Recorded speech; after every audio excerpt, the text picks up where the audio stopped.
Well, now it's time for our discussion and wrap-up period, and Ron Ryle thinks that he's well enough to pull this off, and we'll see if his voice lasts all the way through. Ron is an associate professor in the Department of Wildland Resources at Utah State University. Trained as a plant physiological ecologist, his research interests focus on how plants, through physiology and structure, affect ecosystem function. His work has often been conducted in shrub steppe and western aspen systems. He sees effectively linking science to management as a priority for managing landscapes, and to that end was involved in forming the Restoring the West Conference here at USU and the Western Aspen Alliance. Right? Thanks, Darren. Sounds like things on. Before I get started, I wanted to thank everyone who's been a presenter at this conference. You certainly exceeded my expectations in terms of, and I had them pretty high in terms of what I expected to see. It's been an excellent conference, and I've been really appreciative of the time and effort that people put into putting their presentations on and giving them. So it's been an excellent job by all of you, and I'd like to give you one more round of applause for all the speakers. I'd also like to say thank you to our audience. You've certainly enhanced the conference as well through your questions, observations, comments, and so on, and some of your skepticism, which I think is good too.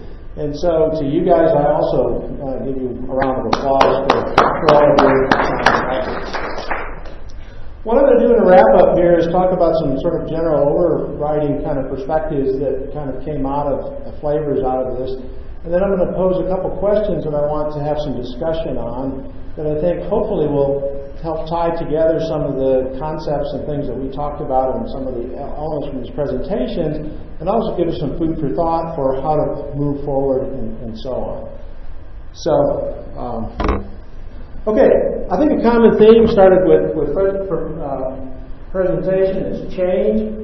We've seen change in all different ways. Vegetation communities change, animal populations change. We've talked about values changing.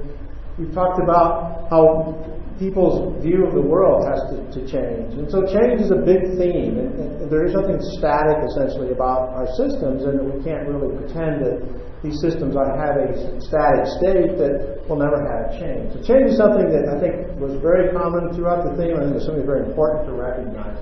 Uncertainty, wicked, it was thrown up as, I think it's a great way to look at uncertainty, is something that we all deal with, is what are going to be our outcomes given what we try to do. Knowledge, we certainly have seen new things, we certainly continue to add, we're all adding to the knowledge base, and knowledge is changing some of our perspectives. I think Paul Rogers throwing up here an aspen stand is saying, is this a healthy aspen stand? We tend to look at aspen as like a city park, big beautiful trees and grassy understory, and it's great, but we forget to look that there's no regeneration, and we recognize that this stand isn't going to last very long. It isn't a city park where somebody's going to come out and replace the trees with a shovel. And so some of our knowledge is changing how we view systems, and so our perspective on what we might expect then will also change. And I think that this theme also was fairly pervasive. One of the big things then relative to managing plant-animal conflicts is that animal management has an effect on vegetation. I think this was one of the biggest focuses, and certainly there were more talks dealing with, is that how we manage animals, how many numbers of animals we have out there, has a big effect on vegetation. Probably more traditionally looked at, but also in some of the presentations, is how our vegetation management, should be a gap in there, affects animals. Both of these things are things that we're having to deal with. These are the sources of conflicts. So when we have focused on animal management, we've resulted in vegetation issues. When we focused on vegetation management, we've created conflicts with animals. I think the thing that's important to recognize in all of these is that both of these situations are human influenced. And in fact, we can't step away from our systems without recognizing that humans are an element of all of our ecosystems and all of our ecosystem outcomes. And if we don't start recognizing that humans are in these systems, we're going to have a real difficult time dealing with our plant-animal conflicts. And I think that was very clear in many of the talks. Humans have modified those systems. Humans are a part of that system, have been for hundreds, if not thousands of years. And so we have to really recognize the role of humans in here we also have to recognize the role of humans and their potential to be able to do things. And the other thing that came across pretty clearly is that conflicts are linked to values. And values are linked to desired outcomes. We all, when we go outdoors, have things that we like about the outdoors, whether that's hunting, or whether that's wildlife viewing, or whether that's looking at flowers, or sitting in the shade under a stand of trees. These are all desired situations that we'd like to see on a landscape. And those particular desired outcomes are linked to values that we have, things that we like, things that we want.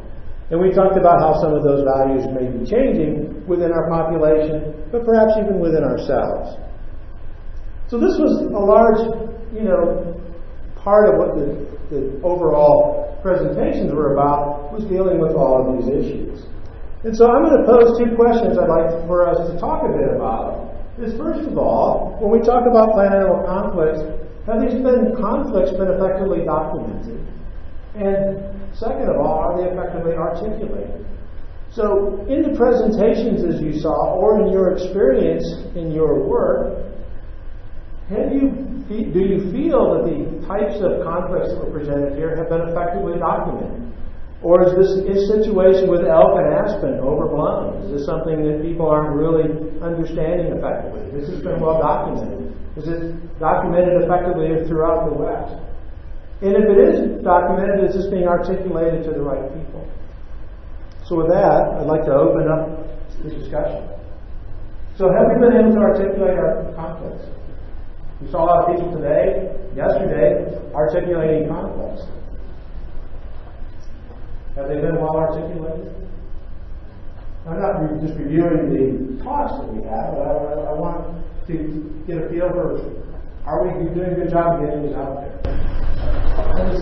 And my sense is that we're doing a lot better at articulating them among a professional class, maybe a scientific class, but not so well at articulating these to a greater public.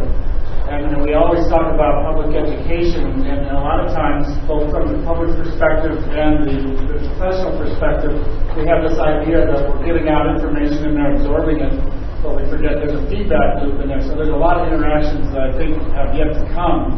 And so I would classify that aspect of it as a lack of articulation in sort of a greater realm, which I think is very important. So it's just taking some baby steps so far, and maybe a long way to go. Okay. I think Terry Mesmer's comment about ranchers not having university professors or other scientists, researchers in their top 10 list of people that they trust might have some bearing on these kinds of things. What do other people think? Does everyone agree with Paul, or do you see some different perspectives? Are we articulating it well? Yeah. Stand up, please. It's easy to hear.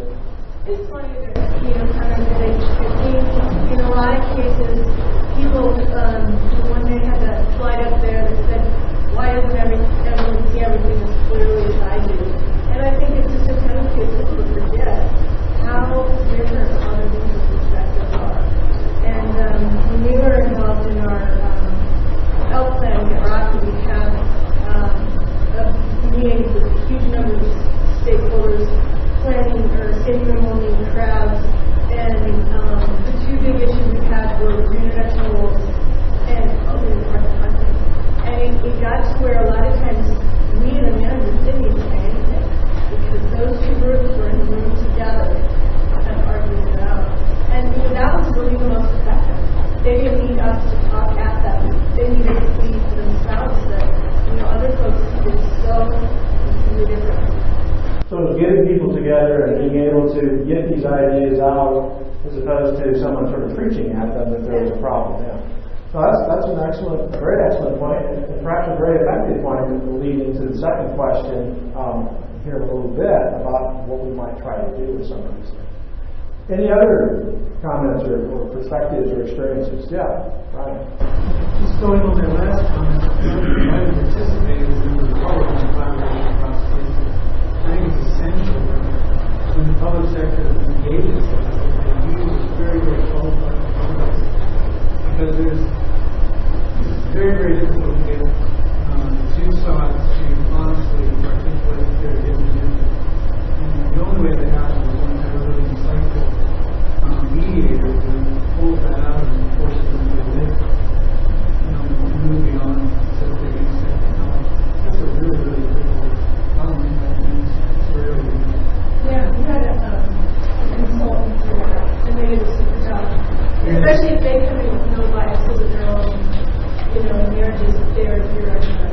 We have professional consultants in that detail.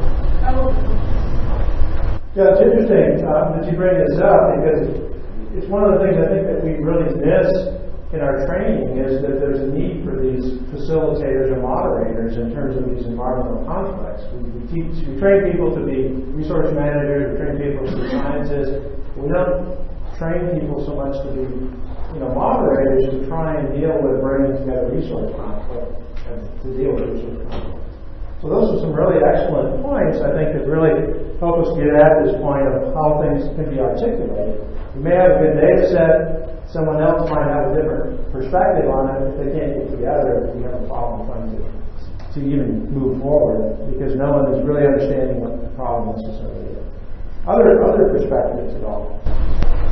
I'm thinking about a presentation this morning where we looked at four groups based upon our value systems.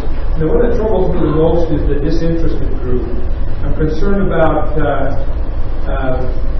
though there were, I don't remember that there was data to suggest whether that group was growing or not. I'm concerned that perhaps it might be, and when we develop a message for a general public, how we develop that message and how we frame it may have to be different for someone that has a more utilitarian approach versus a more grasping as a word, the alternative approach. But again, the one that concerns me the most is that group that is so disconnected from natural systems. Their life is oftentimes urban. I'm stereotyping, I'll admit that perhaps is urban and high-tech oriented, and they don't know where their glass of milk comes from, or whatever it might be. The concern: how do we reach out to make interested a significant portion? It wasn't a huge portion from what we saw in the presentation, but I'm concerned it might be a growing proportion of the population. That's a very excellent point, and I guess one of the questions I have is it because we're not effectively articulating this, or is this complex, or is it because this group wouldn't have interest even if we did? Are we missing our opportunities or ways to communicate to them? That to me is a really interesting point. Why are we becoming disinterested? Is it because the outdoors is so foreign to them that they never go there, so they have no interest, or is it because they aren't getting information? Next year we're going to have the Restoring the West Plant-Animal Conflicts video game, right? I think I'd have a reality game, vote people off. I wish too. Maybe we'll do both. Have one day of each. Yeah. We're going to stand up. So an element of your disinterested group that I always get concerned about are decision makers. There are county commissioners, there are mayors, there are governors, there are legislators. And what I've done when I've gone to conferences is to pick up the phone and call and ask if they'll attend at least this session, because the natural environment, and it's a renewable resource, is what's keeping their agricultural community thriving, what is the tourism attraction to the area. It's the basis for the economy for a lot of communities in the West. So this is important to you, whoever you are. And please come, and here's an agenda over the email, and I think this would be the most important section if you can't make it all. But we preach to the choir too often. Yeah. I think that's an excellent point, because articulating isn't just, preaching to the choir or getting our view out there. It's making it relevant to various stakeholders. And if we can't make it relevant to various stakeholders, I think we're really in trouble. Or we're going to end up with disinterested people, or people who aren't involved because they feel they have no chance, or don't want to be involved in the process where they don't feel like they're going to be respected. So I think, part of this articulating really has to be making it relevant to the people that are involved. Any comments on that? I could just stand up and react to that. I can't remember the gentleman's name for sure. I think maybe Stephen Luder, but he gave testimony to address the subcommittee on the topic of keep no child inside. And I really think that part of this age group is a younger subset. And I think we've heard a lot about transgenerational passing of information. And I think those of us that are here have a responsibility to reach out out and pass this on to the coming generation. And in his presentation, two of the reasons why they wanted to stay inside, number one, they didn't feel secure outside, and number two, and that maybe in an urban setting. Does that mean we need to get rid of predators because they're afraid of the outside? For a variety of reasons, they maybe don't feel secure outside, and the other one, the outlets are indoors, the electrical outlets. And we need to find a way to capture their fascination so they look forward to being outside and engaging in these kinds of natural resources. I think that's some really good points. We do have a population that's becoming less engaged, and I think the young generation is the one that's perhaps the most at risk. And I think probably it's in part because why are we worrying about conflicts? Most of us aren't going to be around long enough to see conflict resolution. We're probably not going to see around long enough to see the demise if we don't resolve these conflicts. But it's the young generation that's going to. They're the ones that are going to be the recipients of what we do today. And so, to do these things based on our feelings and our best management, but not have it directed towards any, new audience in a sense, really misses the point at some point. So I think it's excellent that we have to. I like that. No child left inside. That's much more appropriate for my view than no child left behind, because if they're all outside, they're not left behind.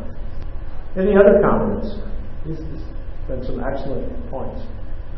Well, let me move on to the next question here. Who determines desired outcomes, and how do we determine these outcomes? So we talk about conflict. Conflicts are typically at least two resource elements that different people value in different ways, highly, and yet we're getting management done to come up with some kind of outcome. So how do we resolve conflicts when it really comes down to determining what those outcomes are going to be? And how do we go about doing this? Who determines those? Because conflict resolution when it comes to plant-animal interactions truly does come down to what then do we want the system to look like? How do we want it to function? What are the roles of humans? Who's going to determine that? Yeah. Well, I will contend again, your elected officials determine your outcome. Okay. And the only way we can change that is to get to them. How they do it is either by directive, by governor, or is our representatives voting on behalf of us. Okay. So if our political system is set up to ultimately decide the desired outcomes, how is that political system influenced? That becomes really the question. Yeah. So if we, educate the voters, then ultimately they decide who is a politician, and that might change the outcome. So we need to start bottom up. So how do we educate someone if we haven't determined an outcome? I guess it's part of the question. What are desired outcomes, and how do those get ultimately, like you say, educated to the populace? Or do we look at multiple desired outcomes and talk about trade-offs? I think these are all parts of the thing. Right now, yes, politicians ultimately have to say that they're influenced by groups.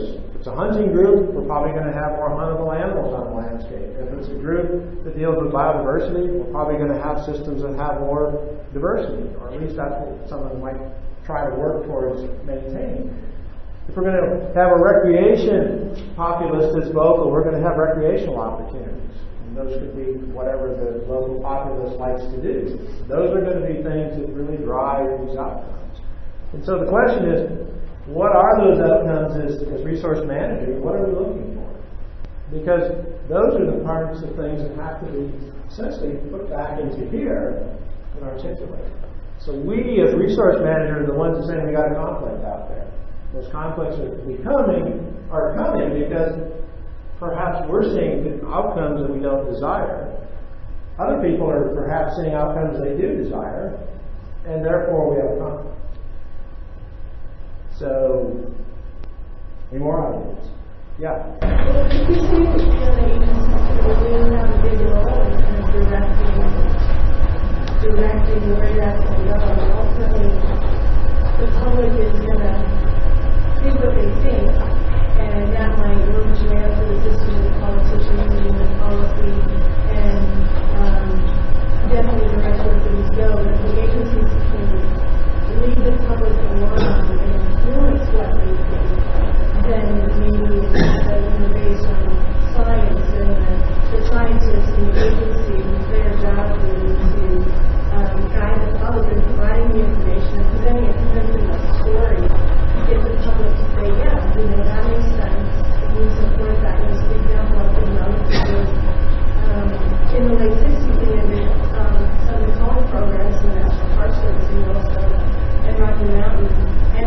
because the public did not receive the skill. I mean, it was complex and oversimplified, but I think that's kind of my understanding, that's what it boiled down to. And, you know, then we went through the subsequent period where we saw the increases in animals and things have changed and views have changed. But, you know, ultimately, if society decides in the long term that they don't want to see animals culled in Rocky Mountain National Park anymore, then we won't cull animals in Rocky Mountain National Park anymore because they would come around to that. So the scientists and the managers feel like it's something important, so it's really our job to bring the public along in understanding why it's necessary and fostering an appreciation for why it's a good thing. The problem is that you've got different agencies with different goals and, you know, not everybody agrees on what should be done, so then you just have to I think it's a very interesting comment, at least from my perspective. This is why we have these agencies. Agencies are to deal with natural resources. And one of the interesting things I think is happening somewhat politically in the country is people are saying we don't necessarily need to be spending money on these groups or as much money as we are. Is it because they've not been effective? Is it because they've not been able to work together to resolve conflicts? These are interesting ways of looking at it. But I think that is the role that agencies were designed for, originally, was to be that group that worked between science and society. Yeah. I think part of the problem that we face is that, at least in the West, and maybe not entirely the West, but in some parts of the West, is that we have, well, assuming we're talking about public lands and primarily federally managed lands for a moment, at least for my point. Certainly there are private lands involved and there are state-controlled lands as well, but on those vast forest and BLM lands and Park Service and so forth, we have a local guidance system that is presumably to some extent represented by the locally elected officials that represent the people on a state or even a more local level than that, and they may present or be looking to accomplish certain outcomes based on the local value system, whereas the federal agency that administers that land answers more to a national group which may have a somewhat or quite a bit different value system that is represented by the nation as a whole. And I'm not sure we're there yet in terms of I mean, we're talking elected officials in both cases, or the bureaucrats that work underneath those elected officials, that we always bring those two, the local versus the national groups together when we're dealing with national lands. That's probably an area we need to do a lot better. I think that's a really excellent point, and I think you're right. I think that's a place we've really fallen down in our abilities to be able to articulate conflict resolution. There has been this disconnect between a national agenda and a local perspective, or local needs, or local economy, or local societies. And I think it's one of the things that agencies perhaps, I think you're right, maybe haven't been as effective, particularly national agencies, because they haven't necessarily seen that issue, or they haven't been training to be aware of that, or their agendas are coming down from the top, perhaps part preclude that. I don't know. I think it's a very excellent point. Yeah. I would just like to add that I think it's more than just agendas. I think it's also a divergence of values, big time. Yeah. Especially in rural areas where there's a lot of distrust towards federal agencies in particular. I mean, I'm not saying across the board, but there are occurrences of that. And the state agencies are trying to work there tend to be viewed as more of an intermediary between the federal agency and the local municipalities. And we're going to tug into that role all the time. Is that, you think that disconnect between the local people and the federal agency is one that is a disconnect because things are coming from Washington or where else, and they're not really listening to the local people? Or do you think that at some level that is a role for the states, and that's really what their role should be? To be that intermediary. I don't know if it's the reality, but it's definitely the perception. Yeah.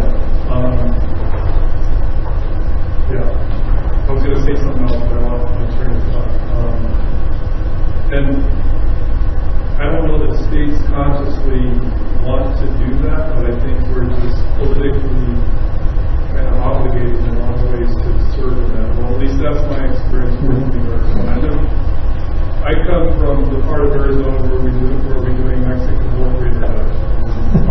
Our role as a state agency is a lot of time focused on dealing with the local politics and trying to keep things calm locally so that there's some reasonable level of acceptance of wolf reproduction, as small as it is. And because it's primarily ranching community, ranching rural area, so we're kind of forced into the role of being the intermediary a lot of times. And there's a lot more trust, I think, placed on us as a state agency than there ever would be towards the federal agency, official agency.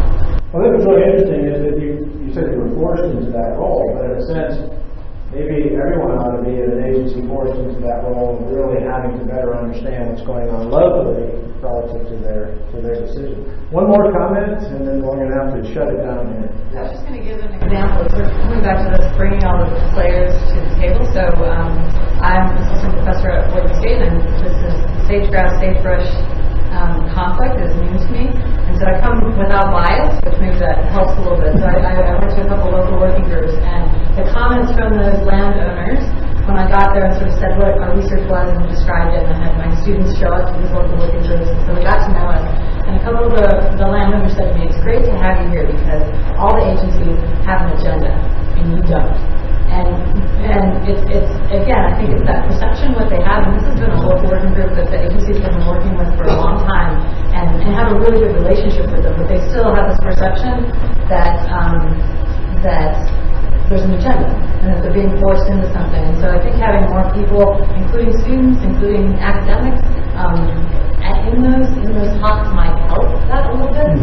But again, it depends on the personalities and the opinions and the biases that go into those things from the start. So having all those people at the table, I think, helps. The other is, I think, our education system having coursework that describes these things. Because these undergraduates come home and talk to their parents, and a lot of them are local, and so if you can bring up these discussions in that sense, in an educational sense, that might actually help with this articulation of these problems. Well, I think also there's two things. I think you're very valid, very excellent point. I think there's two things. One of the biggest ones that it does is that it gets the new generation of the wildlife and plant ecologists and managers to think differently. When I went through school, which was back in the dark ages, and I saw some graphs of things I learned in population dynamics and so on, that's all we learned. We don't even learn about people. People don't exist. It's all about ecosystems and animals and how nature and so on. We forgot that people are a huge part of this. It's never part of our training. So I think a big part of it is making the new generation of professionals aware of the human piece, and that all of these are driven largely by humans. And humans are going to be a big player. And I think that's something that we can't forget, and we have to get that into the new way of thinking. And maybe that'll help some of the agency interactions because they understand that as a piece of the whole system. Okay, well anyway, these two things I think something that are going to be some of the big challenges. Obviously, a lot of technical details in dealing with how to deal with these conflicts. But these are the kinds of questions that we have to really address to be able to really get through this conflict resolution. I hate to cut it off. There were some really great comments and some good discussion.